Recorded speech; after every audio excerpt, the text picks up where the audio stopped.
Oh, hello everybody. Assalamu alaikum. Do you hear me?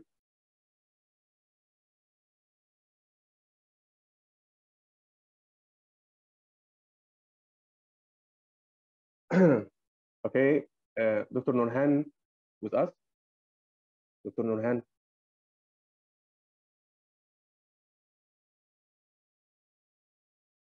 Okay. Assalamu alaikum. Hello everybody. I'm Dr. Ahmed Abdelmenam. I'm associate professor from Almenia University. We will move to the first presentation in this workshop about the principle of good scientific practice. Also we will welcome Dr. Nourhan Hassan. Dr. Nourhan is the first our speaker here in this workshop. Dr. Nourhan is a postdoctoral researcher, plastic surgery department, translational matrix, biology team, University Hospital Cologne, Germany. We welcome to Dr. Nourhan. Thank you so much, Dr. Ahmed. Good morning. Okay, Dr. Nourhan, we have 45 minutes for this presentation. So we asking you kindly to finish from 35, and we will leave 10 minutes from discussion. Okay. Okay. No thank you. Okay, thank you. So can you see my screen? Yes, okay. Okay, great. I will just keep them. Okay.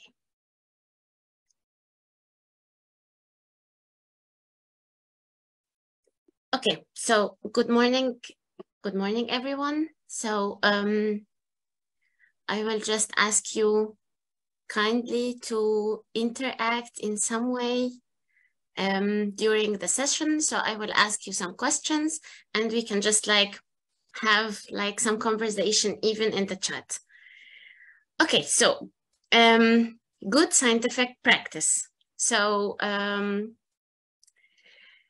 it's really interesting to start the workshop. So I'm really proud that I'm a part of the workshop this time. So and I'm really thankful for the organizers and for the committee in AGIA for giving me this chance. So what's the meaning of good scientific practice? So from the words, I can say that I'm just practicing science in a good way. So I'm just having an introduction for guests to the community that I'm part of in Germany. And let us go inside the topic. So ethics. So practicing science in a good way means that I'm acting ethically in research. So ethics means that I want to act in a good way. So it's the study of morality, and morality ask a question, what should one behave? So how should I behave? How should I act in a situation? I want just to ask if anyone need any clarification at any time, just write in the chat and I will just explain more. Okay, so ethics is a Greek word, so it's going from a Greek a word, which means that I want to value, to give value concepts like good, bad, wrong, right, and like this. So there are two types of ethics. So descriptive or prescriptive.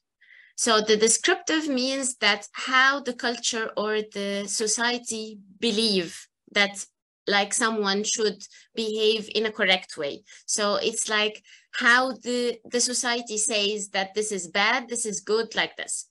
But the prescriptive means that how myself should behave as a researcher, or how is the traits that I should have to be good person, for example. So why this is already important in science or research? Because when I ask questions, I will just like dig or find out the answer, and this would give me like framework or like way to answer these questions and then act differently. So we are just talking about ethics. So what happens when an argument or a conflict happens between me and somebody else, or between me or my professor, between me and my colleagues, for example? So what do you think should somebody act when there is like an argument or a conflict? So anybody just like write anything in the chat. Or you can just raise your hands and then I can just hear you.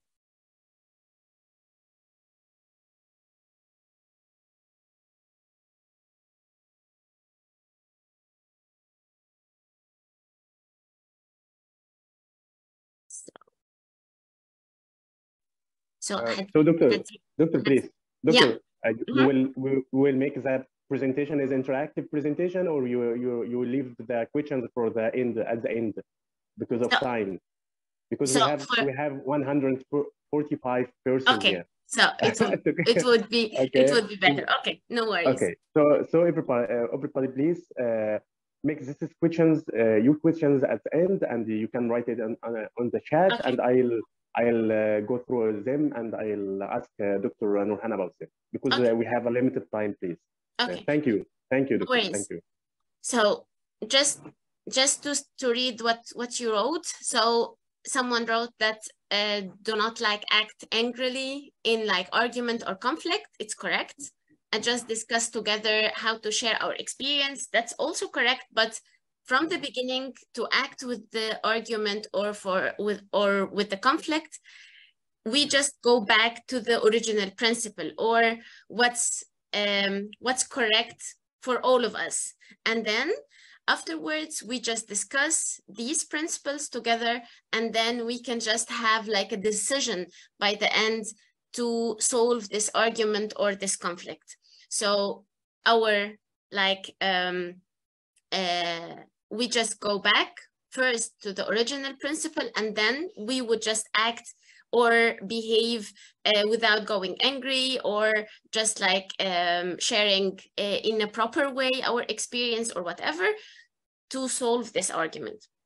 Okay, so why I'm just like stating these like theoretical explanation in the end, and how this can be related to research. There are like 6 norms in the scientific research that I should like design or know before I just go to the research like process. First of all, have like a valid research design. What does that mean?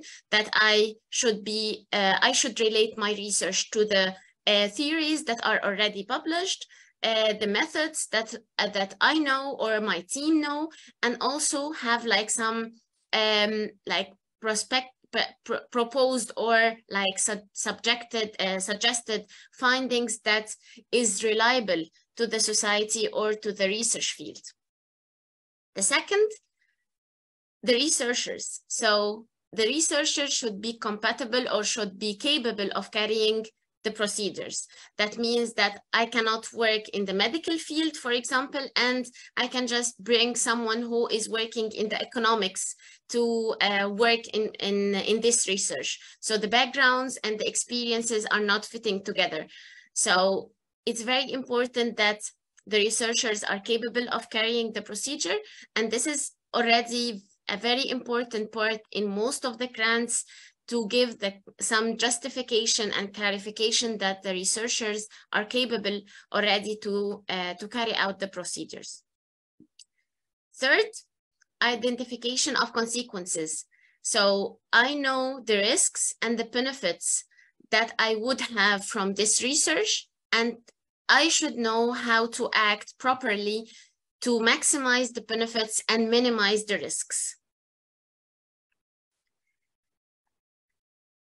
The fourth part is the selection, or the fifth, the selection of the subjects. So I want to work in my research on breast cancer patients, so I would select which population I want to work on, from which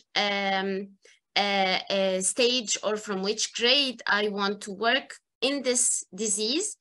And this should be representative for the population, and also to do the biostatistics or the statistical analysis by the end, I should take in consideration how much samples should I need, and like these kind of designs that I should do in the beginning of the study. A very important thing, the consent. So any subject, any human subject that will be involved in the research should, by the beginning of the study or before it begins, should like sign a consent that they agree to be part of this research. And lastly, I should be responsible for any injury or for any risk that can happen to the subject by the end. And I should address this if this is already can happen. Okay, so this is a really like nice quote that I like. So how the public see the research is depending on how the research is conducted.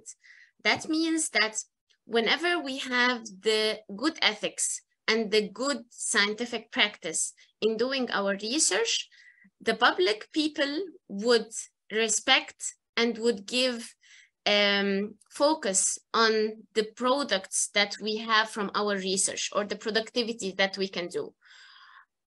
And vice versa.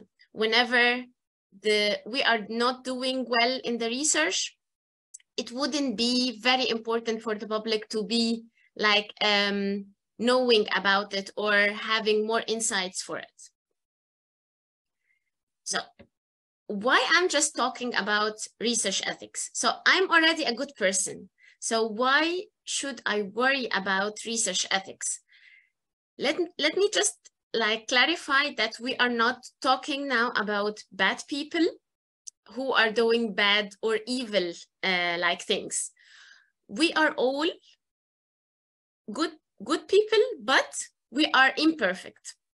So imperfect people do imperfect things.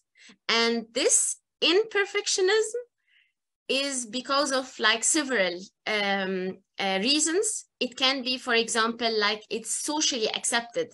So for example, it's normal that somebody just like don't really have breakfast in the morning. So it's like socially accepted. Is it bad? Is it good? It's not really essential to just like say like 100% bad, 100% good, but it's not perfect. It can be also because of accident. It can be also because of the level of wrong that depends on every person. So the level of wrong for me is different from you and from anybody else. Also, it can be because like missing something. So for example, missing some technology, missing some methodology, missing experience. It can be like this. And also it can be like something is not really clear. So it should be more clear to give like more perfectionism for the situation. And it's like several, not going really in deep for this. So what causes like shortcuts, or what causes wrong, or what causes like bad or imperfect things? It can be because of professional pressure, and professional pressure comes from like publish. So there is a pressure to just to publish, for example, and this can lead at the end for like shortcuts. We are not going like straightforward with all the ethical like proceedings that we should go with. We are just going like shortcuts just to finish and to get out of this pressure. It can be also of retaining a job. It can also be like securing grants. And it can be also because of being the first to discover, because I'm just running out of time. I want just to to have like this discovery for myself, and like to have this patency before anybody else. So this is also like a professional pressure. So what are the morals that we should, or the moral foundations that we should take in consideration for research? So we are doing research not to have like a certificate, not to have the publication just published. We are doing research for like human, for animals, for the next generations, for the planet. So there are like duties or responsibilities for like these kind of living organisms. We are also, for one of our duties is to respect individuals, like animals, society. We should work according to the society regulations. So all these give the moral foundations of the research. So the truth, and nothing but the truth. So to whom I should tell the truth?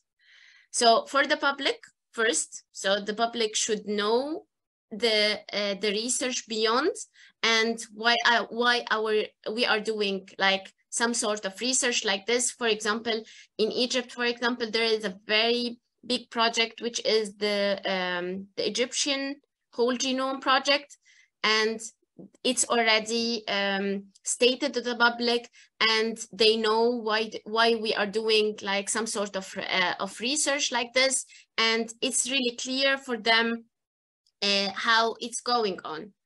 Also, it's very important to tell the truth for the participants in the research, the colleagues, the collaborators, the research institutes, and the funding agencies, so the third-party agencies, for example. So the very important part of the presentation, the areas of the research ethics. And let me just start with the most important one, the first one, which is the research misconduct. And it was like 2 or 3 years ago when I just get introduced to this word because of a situation that I had with a colleague of mine. And I didn't really know what is the meaning of misconduct before, but it's really a very important thing to know, which includes like 3 very important behaviors that are completely wrong to do. First, fabrication. Second, falsification. Third, plagiarism. So the fabrication, it's from the word like making up results, like, and recording and reporting them in an improper manner.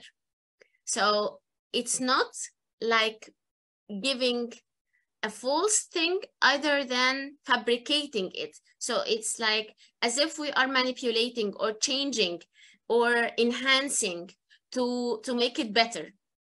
It's included in the fabrication. Falsification is manipulating the material, manipulating the results, changing or just like omitting or removing some results from the data that is going, it's not going with the other results, for example.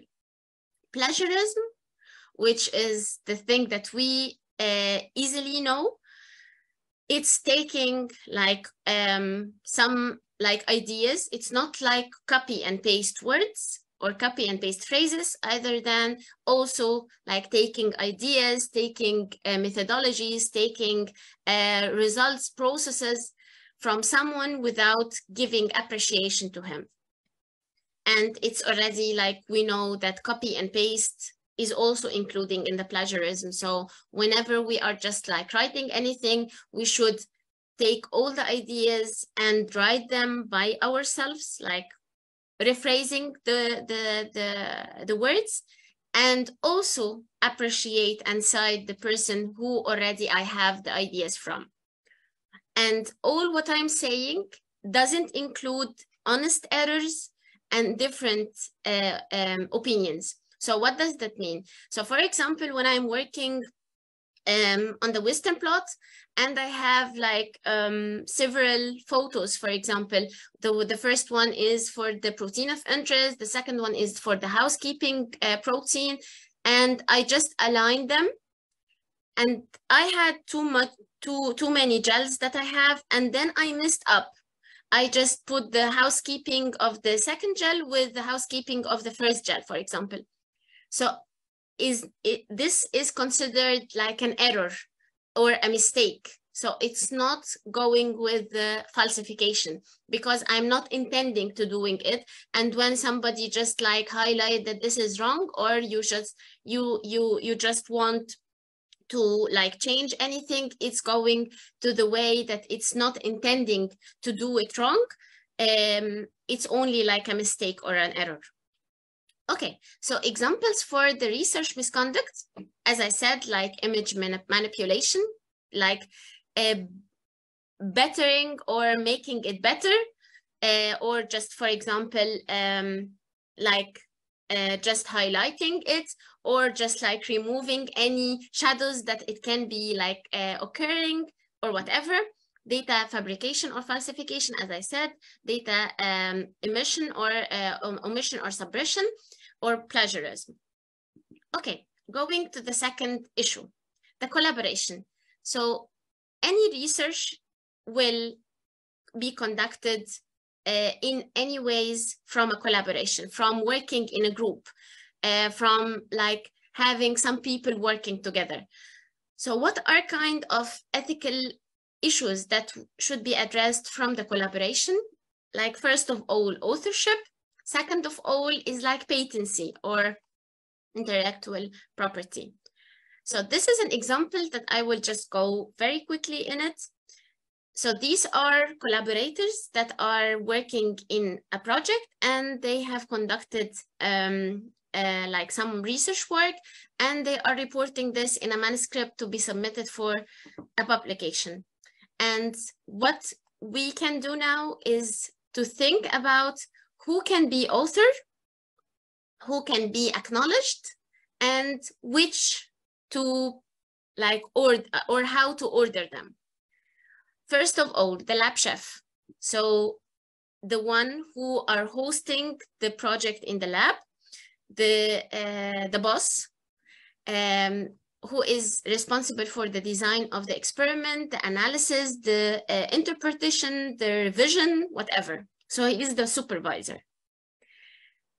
The second one is the program director, who is funding the project, giving salaries, and he is it can be not really included in the design of the project. The technician, the postdoctoral fellow, the research question arrived from him and the lab chef, and he also discussed the research with the team, and he analyzed and interpreted the results.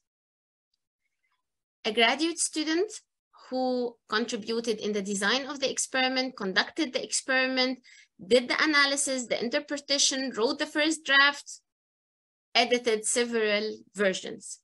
The undergraduate research assistant performed some analysis, glassware washer, animal caretaker, the departmental colleague who only read the complete draft of the manuscript and provided some comments, and another colleague from another university who gave them a very important like experimental methodology or like reagent, which is not commercially available, and it was the center of the project.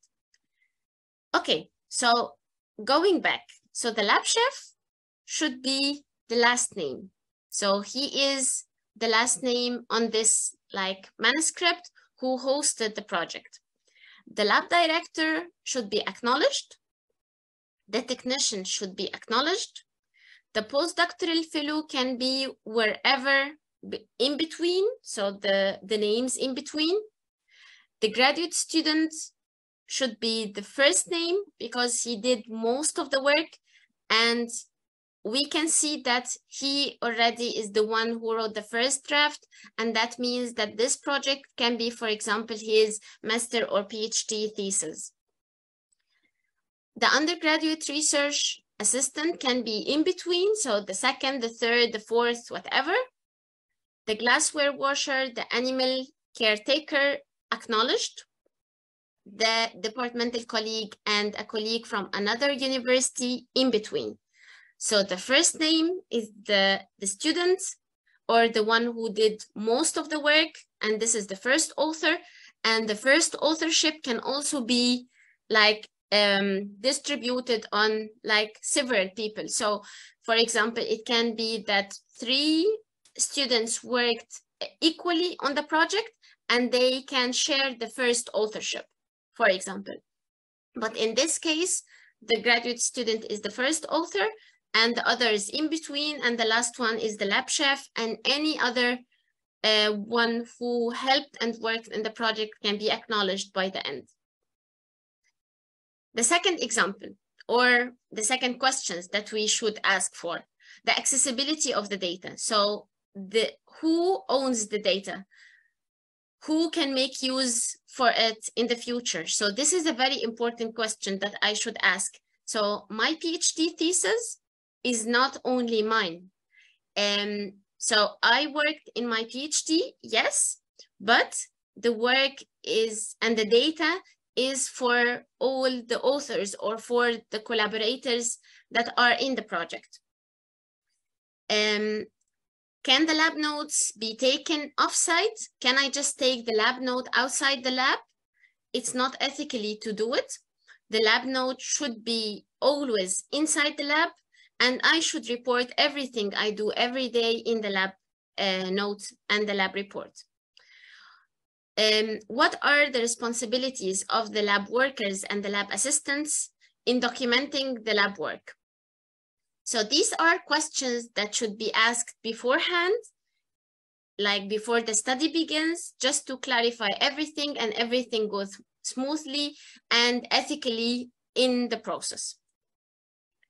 The third, peer review. So the peer review is a process that a manuscript like go through to validate, to clarify, to ensure the originality of the work. So it's normally whenever someone just like submit a manuscript for his work, it go inside a peer review process until it's published. So inside this process, if I'm, for example, a reviewer and I'm just reviewing a manuscript, is it ethically just to learn something to be applied in my own research when I'm reviewing a manuscript as an example?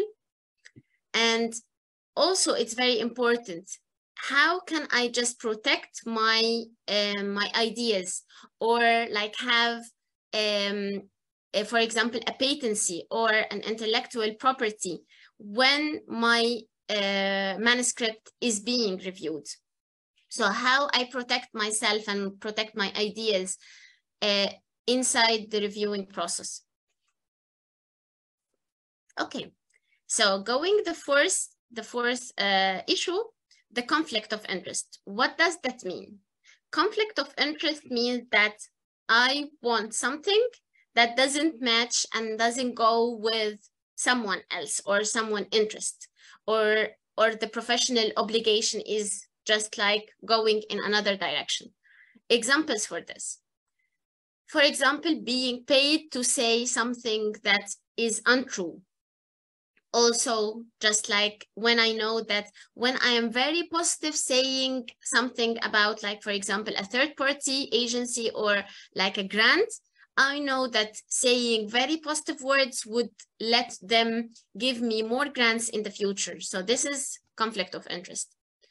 Also, another thing, like a funding agency that are like giving money for the project, and they can decide if I can publish my findings or I can just delay publishing them.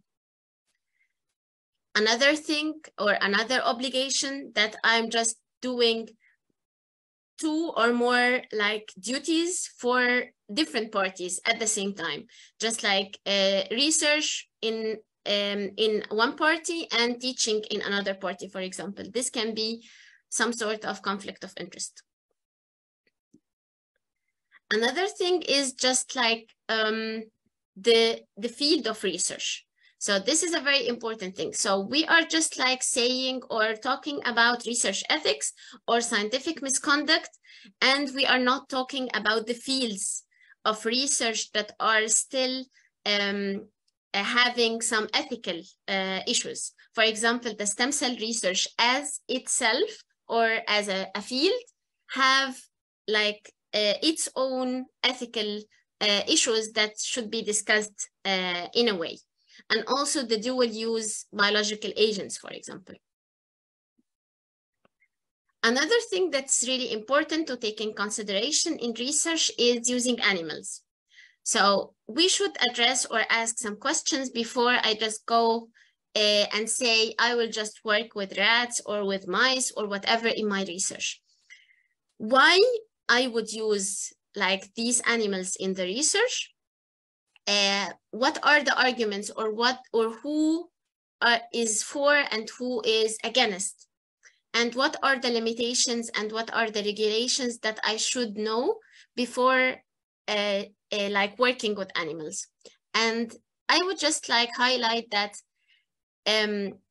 like in Germany, for example, because I'm experienced in it, it's not really easy to work with animals. So there is a huge process that should be like should be performed, including like an ethical proposal, which is around more than 20 pages, that one should justify and clarify in a very detailed way why he is using this kind of animal, the numbers that you are estimating to use, why just justify the number, and also say that you cannot, for example, have another model, for example, like in vitro, like model cells, for example, instead of animals.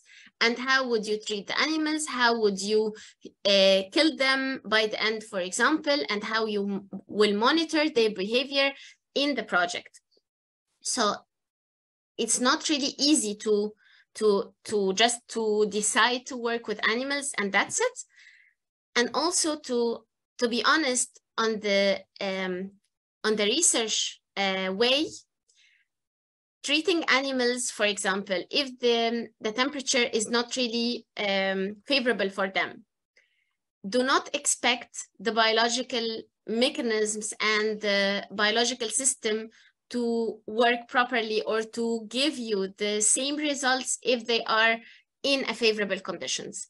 So we are treating like live animals, for example, but at the end, so they are having the mechanisms inside affected with every single environmental stress and also like professional stress. So just take in consideration that you should have some research ethics when you are dealing with animals. And just to summarize how people think about that, it's called like 3 R's, and they go for refinement, reduction, replacement. So refinement is like reducing pain and reducing stress for the animals during the experiments. Reduction, just reduce the numbers as possible for your statistical analysis to be feasible to be done. And the replacement, as I said, for example, choose another model that can be, for example, in vitro model, cells, 2D, 3D, or any other things that can be done. Okay, so working with human. So the human as a subject, just go for the code and the consent that should be done beforehand or before the project is started. So the human subject should approve or agree for participating in the project, And this is very important for any publishing of these data to have these kind of consents. So just to conclude everything I just said, so knowing the research ethics will not make us good people, but it would just give us a map about the ethical issues that I should know and recognize to act differently in the future in any situation. And it's really, really better to know and to be like, as it's said here in the slide, to have some sort of prophylactic ethics, which is like beforehand. It's better than just like manage the crisis when it happens. And this would make you give you more experience and give you more knowledge when you are in the ethically challenging situation, just to act and address and avoid it in a way. Okay, so at the end, so learning about research ethics will not motivate you to do right things, but it would give you more tools, as I said, to act in the different situations in the future. And as a suggested reference, it's really like nice if you want just to see the interactive movie of research misconduct in this link. And thank you so much. And if you have any questions. Thank you, Dr. Nourhan, about this presentation. And we move to the questions. Please, everybody can write down your questions here, but I have now 2 questions, so can start with May. Do the lab notes mean my notes on the work I'm doing? This is the question. So do the lab notes mean my notes on the work I'm doing? If so, why it's unethical to take it outside the lab? Thank you in advance. This is the first question from May about the ethical point. Okay, so it's quite different. So let me just say that I got introduced to this kind of lab notes when I just like started my PhD in Germany. So the lab note is like a book that is handed to you from the lab, from the technician or from the supervisor, and it owns to the lab. So you shouldn't go with the lab note outside the lab, and it's not yours. You just document and write everything you do in the experiments, in every details in the lab note. But this is quite different from your notes. So you can just have beside your small note, you can just write anything, your ideas, even your experiments again, and this is completely yours. But the lab note that I'm talking about, it goes for the lab, and it's like as if it's an old experiences from all the colleagues that have been working in the lab from years, just to have these insights and these experiences all over the years for all the participants in the lab.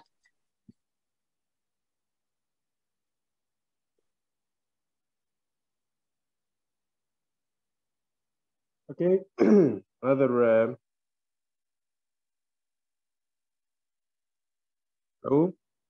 Yeah. So another question from Fatima.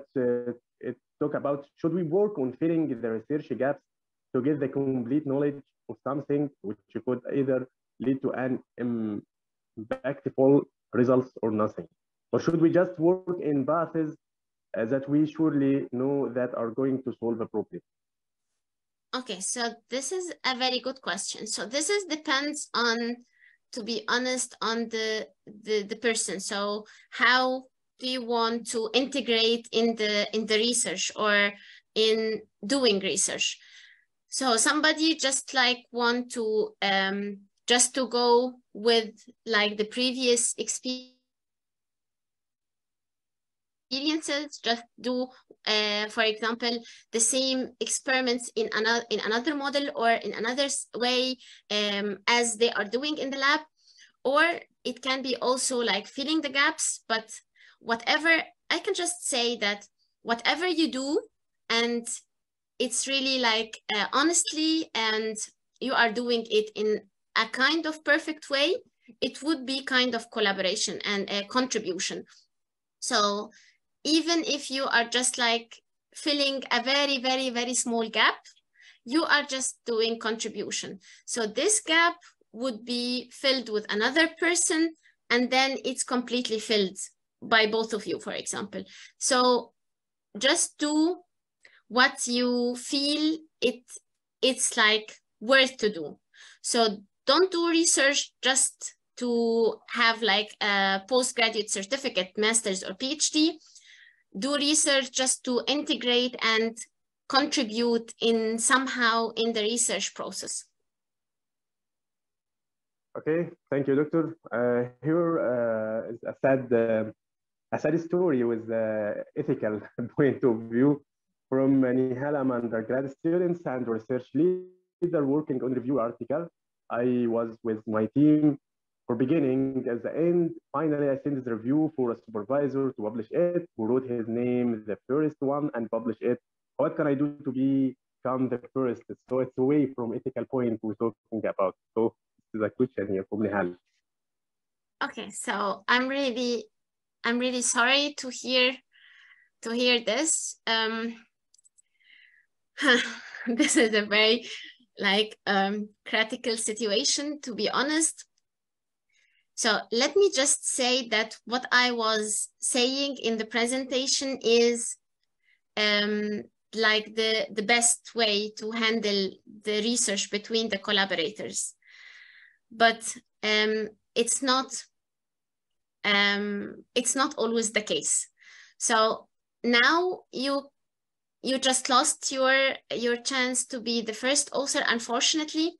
And let me just say honestly that there are some ways to just to say that you didn't agree about that, and I can just like say it beside after the presentation, but this would increase the conflict or the argument between you and the collaborators.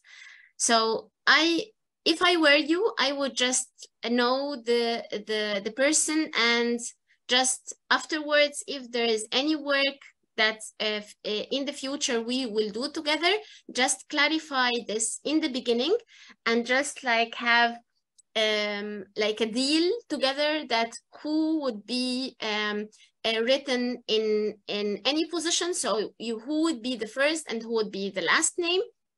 And this should be done in the beginning, not to avoid any arguments or conflicts by the end of the work.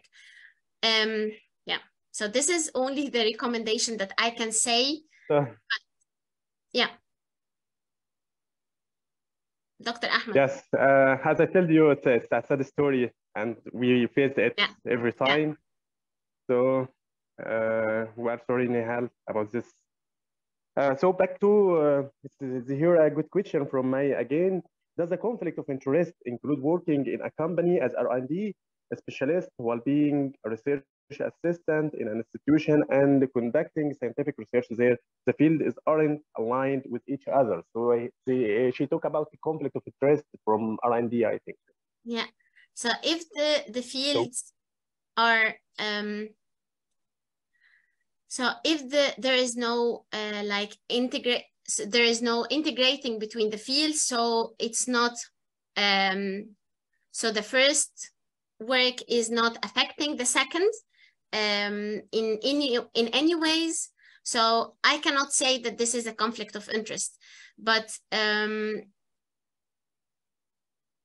just to make sure that there is no like conflict, you can just be very clear to every party and say that you, for example, work in these times in this party and you work in these times in the other party, and you can just have their approval, and then everything would be very clear for everyone. And if there is any conflict, they would say that this is not really accepted for us, for example.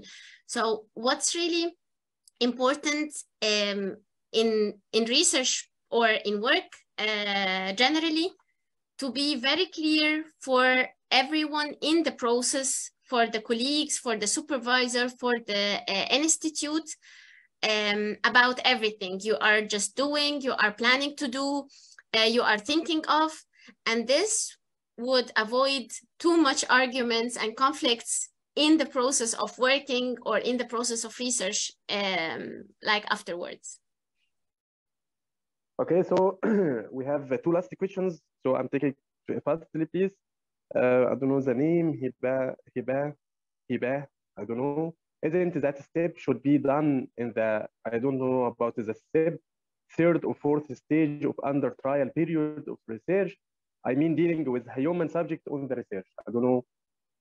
Do you catch the question? So I didn't really get it. Okay. Okay, so we will move to the last one. So backing again to rehab, ethically, what must happen to the data collected from a questionnaire after the research is done? So if ethically, what must happen to the data collected? Okay, okay. Yeah. So a questionnaire means that the human subjects are already accepting to answer the questionnaire, so that you have already their approval to be part of this research. So from my point of view, you can just analyze the data and write the manuscript and have the approval for that, and there is no problem for it. So you already said, so I can just like ask or clarify if you already said in the beginning of the questionnaire that this is for a research purpose. So the people already knows who are answering the questionnaire that they are integrating in a research work. So if this is very clear for them, it's totally ethical to analyze the data and then go through the work. Okay, so every time I want to end this discussion, researchers send us some very good questions. So I don't know about the time, but there's got a question here. I would ask you from Jana here, I would ask you about research articles that are getting published with wrong results, okay? But still published, but we know that's wrong. Okay, so there are too much cases that papers like are published with wrong results or with any kind of misconduct, so like falsification, fabrication, or plagiarism, and they are just like as if they are just like taking back.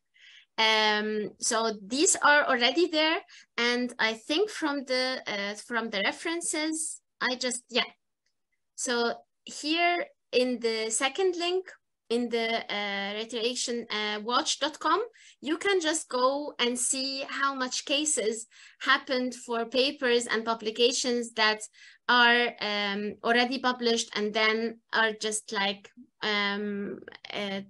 it was as if it's like was taken back because of some misconduct in the research. So if you know some paper that have something wrong, you can just like email the authors.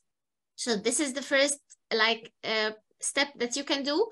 Email the authors, like having discussion with them, saying that what you know they did wrong, and have some insights from them. And if you cannot do it like this, you can just, if it's like totally wrong and it can be online anymore, you can just report it anyways. Okay, the last question from Tasneem regarding to plagiarism. Some research fields follow the same methodology, so I mean use other methodology on my research. Is it considered a plagiarism? I don't know what it about it, the other methodology about. Um, So it's totally fine that we all use the same methodology, for example, for the DNA extraction. So it's already the same theoretical background that we want to take the DNA outside the cell and outside the nucleus. So we have all the same methodology. It's completely fine. But the plagiarism means that you do not have it like in the same way, copy paste. So for example, it's written in the reference that DNA was extracted, blah, blah, blah, and you take it in the same way. So you can just change the words, you can just do it from your own, from your point of view, and you will by the end cite the reference that you have this methodology from. So it's completely fine that we use the same methodology, but it's important to appreciate the person that we have the methodology from and change the words or the phrases. Okay, at the end, thank you, Dr. Nourhan, about this really it's a good presentation. Every comments from others very nice. So I hope all audience get the idea from your presentation, and this presentation is started from the others because one of audience talk about he wanted to he wants to go through the scientific. He starting, I think, his undergraduate students or master students, so he wanted to enter the field as he talked. So I think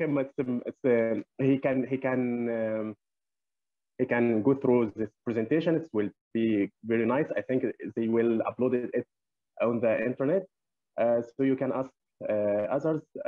So the time is now, as we have a limited time. So thank you again, and thank you from other audience. And you can get through the networking now. Thank you. Thank you, Dr. Ahmed. Thank you. Okay, bye.